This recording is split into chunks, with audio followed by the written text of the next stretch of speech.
Hello, I'm Laura Tyson. And I'm Robert Reich.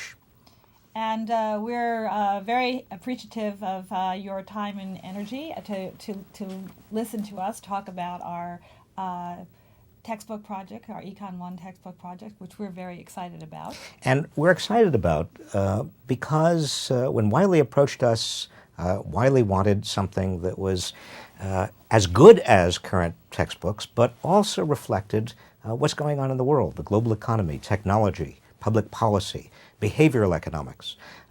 And this is the time to produce that kind of new textbook.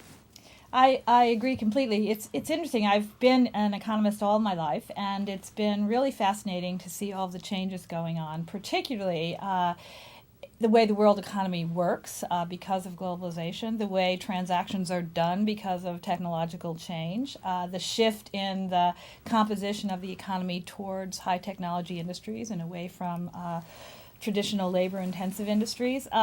Fascinating to watch my profession talk about the increasing insights from psychology in terms of how people actually behave. So a wedding of economics and psychology. And behavioral psychology has also had a big effect on how public policy is formulated.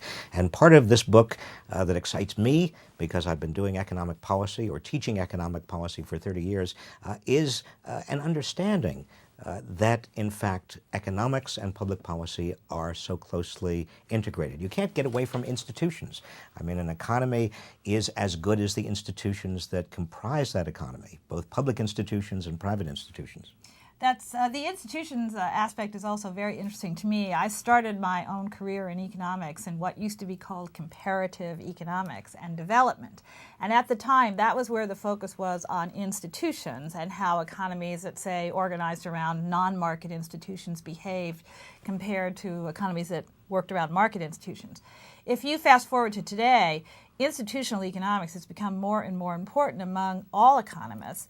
And the notion that market economies perform differently depending upon the quality of their institutions, depending upon the quality of their courts or their law or their anti-corruption activities, and also on their values. So it's not just the institutions, but the social mores and values. And, our textbook is going to reflect what's in a basic textbook today, but we are going to add all of this. We're going to suffuse the text with the kind of perspectives that enable students to really understand economics in the real world.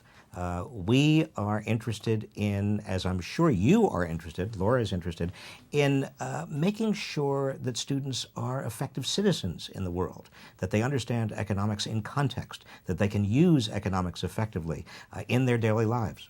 So globalization has to be center to the chapters, whether you're talking about supply and demand for a basic commodity like gasoline, or you're talking about what's happening to the price of food, or you're talking about what's happening to the price of the clothing you're wearing.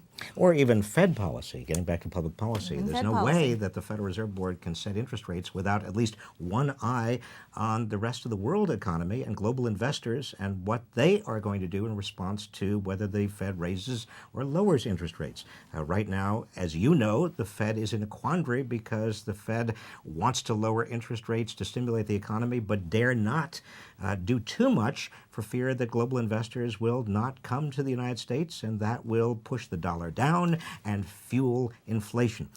So how can students understand any of this if they don't understand globalization? The same is true of behavioral economics, of technology, of public policies generally.